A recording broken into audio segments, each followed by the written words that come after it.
짤막한 기록만을 남겨놓고 있다. 숙종이 이명 혼자만을 들어오라고 했기 때문에 두 사람 간에 어떤 얘기가 오갔는지는 알 수 없다는 것이다. 그런데 독대가 있었던 이날 밤, 숙종은 뜻밖의 명령을 내린다. 세자에게 대신 정사를 돌보라는 것이었다. 내가 안질로 왼쪽 눈은 전혀 보이지 않고 오른쪽 눈도 희미하여 문서의 작은 글자들을 알아볼 수 없으니 세자가 대리 청정하는 것 외에는 방법이 없어.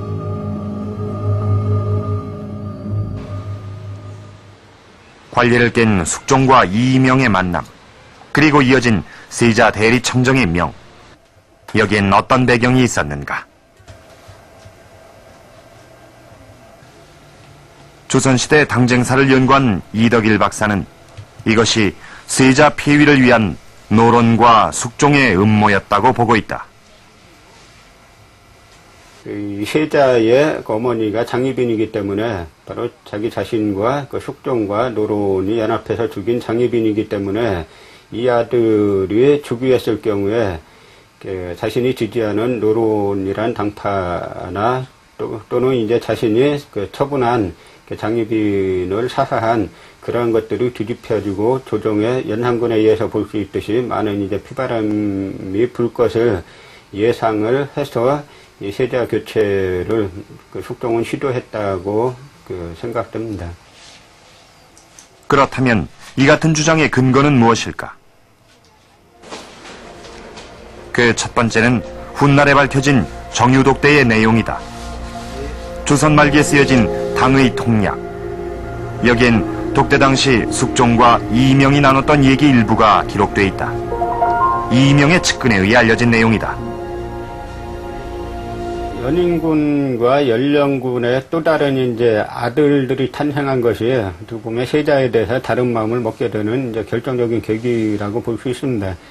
만약에 연인군이나 연령군이 없었다 그러면 숙종은 그 혈맥을 계속 유지하기 위해서 세자 쪽으로 강하게 지지할 수밖에 없는 상황이었는데 새로 다른 이제 왕자들이 태어나면서 숙종이 굳이 이제 다음 이 세자가 왕이 됐을 경우에 상당한 정치적인 이제 파란이 있을 걸 예상하면서도 즉위시키기보다는 사전에 세자를 교체하는 쪽을 선택했다라고 해석할 수가 있습니다.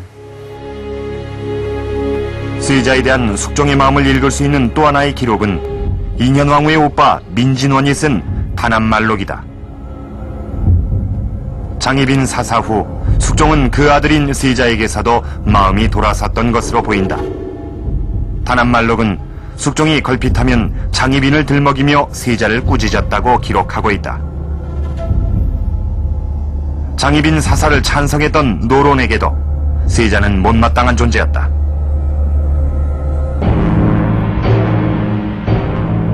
그런데 숙종은 대리청정의 명령을 내리면서 세자 반대파인 노론 대신들만을 불러 모았다. 그리고 이들은 뜻밖에도 임금의 뜻에 적극 찬성한다. 대개 이 대리청정을 하게 되면 이게 세종 때의 고사에 따라서 그 용인, 그러니까 인사 문제하고 용병, 그 군사 문제 두 개를 제외한 나머지 것들을 세자가 이제 처리를 하게 되는데 그 처리하는 와중에 어떤 이제 실수로 꼬투리 잡아가지고 이제 집권당인 노론과 이제 숙종이 손을 잡고 이제 세자 교체를 시도하려고 한 것이 정유독대의 어떤 의미였다라고 해석을 할 수 있습니다. 이 같은 정황 때문에 세자를 지지하는 소론 세력들은 오히려 대리청정을 강력하게 반대하고 나섰다. 당시 소론의 영수였던 영중추부사 윤지화는 82살의 병든 몸으로 관을 짊어지고 와서 상소를 올린다. 대리청정의 음모를 지적하고 이를 철회하라고 주장하는 내용이었다. 소론은 세자 대리청정이 세자 폐위를 위한 음모라고 판단했던 것이다.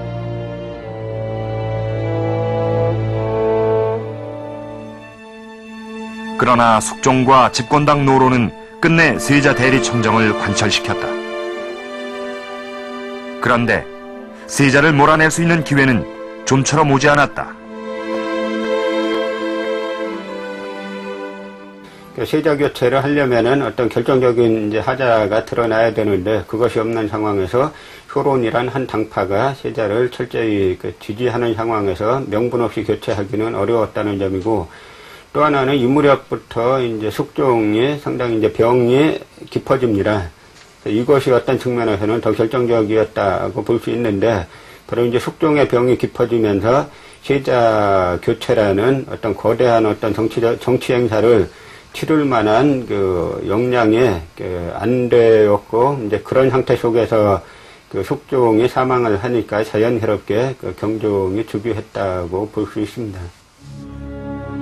숙종이 후계자를 바꾸지 못하고 죽은 1720년, 대리 청정을 하고 있던 세자가 결국 왕위에 오른다. 폐위 직전에 왕이 된 임금, 경종이었다. 아버지인 숙종도, 집권당 노론도 모두 원치 않았던 세자의 즉위. 파란의 경종시대가 열린 것이다.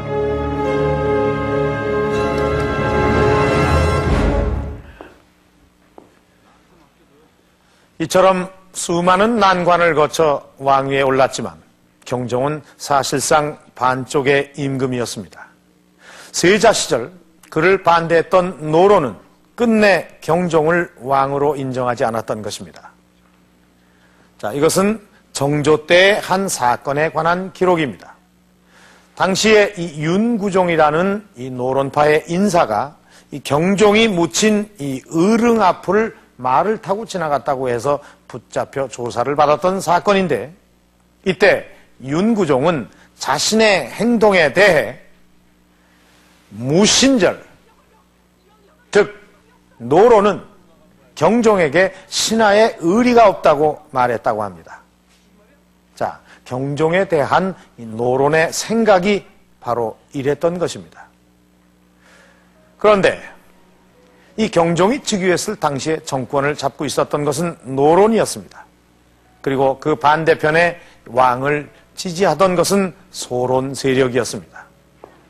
장희빈의 사사 문제를 놓고 대립하던 노론과 소론 두 당파는 그 아들인 경종이 왕위에 오름으로써 본격적인 당쟁을 피할 수 없게 된 것입니다. 서울 궁정동에 있는 칠궁. 후궁이 낳은 왕들이 자신들의 어머니를 기리기 위해 만든 이곳엔 경종의 어머니 장희빈의 사당도 있다. 사약을 받고 죽은 죄인의 신분이었던 장희빈은 1722년 대빈이란 칭호를 받고 이곳에 모셔졌다. 그런데 장희빈의 처우 문제는 경종이 왕위에 오른 직후부터 조정의 파란을 일으켰다. 경종이 즉위하자마자 소론 쪽에선 장희빈의 명호를 정하자는 상소를 올렸는데 노론은 이를 극력 반대했다.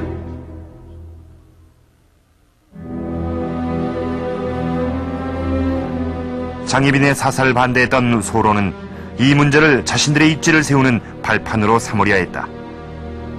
그러나 노론은 이를 두고 보지 않았고 장희빈 사사를 올바른 일로 숙종의 행장에 기록해야 한다고 주장하기까지 했다.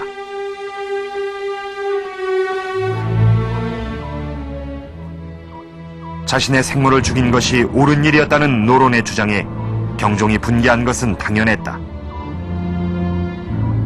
그러나 경종은 이 같은 말을 했던 노론파의 누구 하나도 처벌하지 못했다. 선비의 길을 꺾으면 안 된다는 노론 대신들의 반대를